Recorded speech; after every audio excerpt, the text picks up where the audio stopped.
Je m'appelle Francine Christophe. Je suis née le 18 août 1933. 1933, c'est l'année où Hitler prend le pouvoir. Voilà. C'est mon étoile. Je la porte sur la poitrine, bien entendu, comme tous les juifs. C'est gros, n'est-ce pas? Surtout sur une poitrine d'enfant, puisque j'ai 8 ans en ce moment-là. Il s'est passé dans mon camp de Bergen-Belsen quelque chose de tout à fait extraordinaire. Je rappelle que nous étions des enfants de prisonniers de guerre et à ce titre privilégiés. Donc nous avions eu le droit d'emporter de France un petit sac avec 2-3 petites choses. Une femme, un petit bout de chocolat, une femme, un petit morceau de sucre, une femme, une petite poignée de riz. Maman avait emporté 2 petits morceaux de chocolat. Et elle me disait, on garde ça pour le jour où je te verrai vraiment, complètement par terre, fichu. Je te donnerai ce chocolat, il t'aidera peut-être à remonter. Or, il y avait parmi nous une femme qui avait été déportée alors qu'elle était enceinte.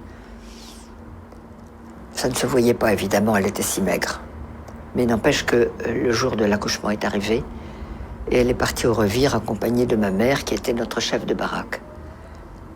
Et avant de partir, ma mère me dit « Tu te souviens que je garde un morceau de chocolat ?»« Oui, maman. »« Comment te sens-tu ?»« Bien, maman, ça peut aller. »« Alors, si tu me le permets, ce morceau de chocolat, je l'apporterai à notre amie Hélène, parce qu'un accouchement ici, elle va peut-être mourir.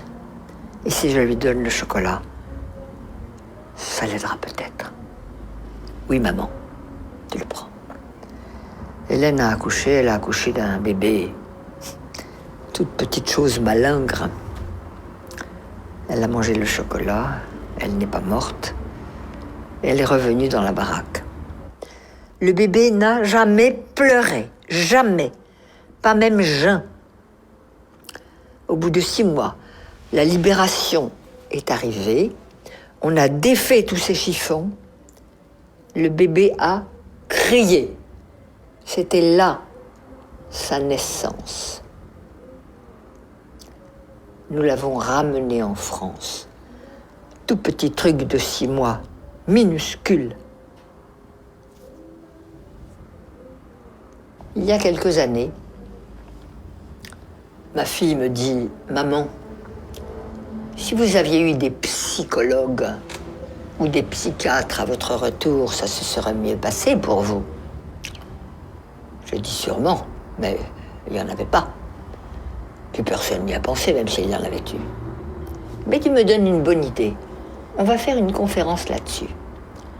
Et j'ai organisé une conférence sur le thème « Et s'il y avait eu des psys en 1945 à notre retour de camp, comment est-ce que ça se serait passé ?»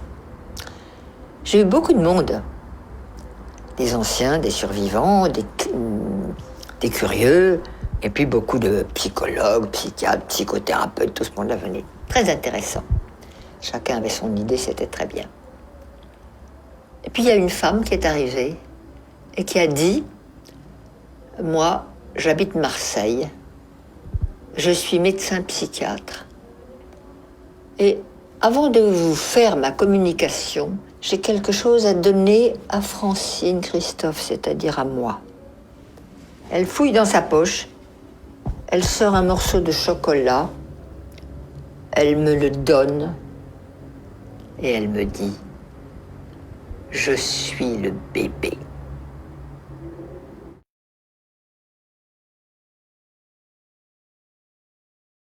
Eh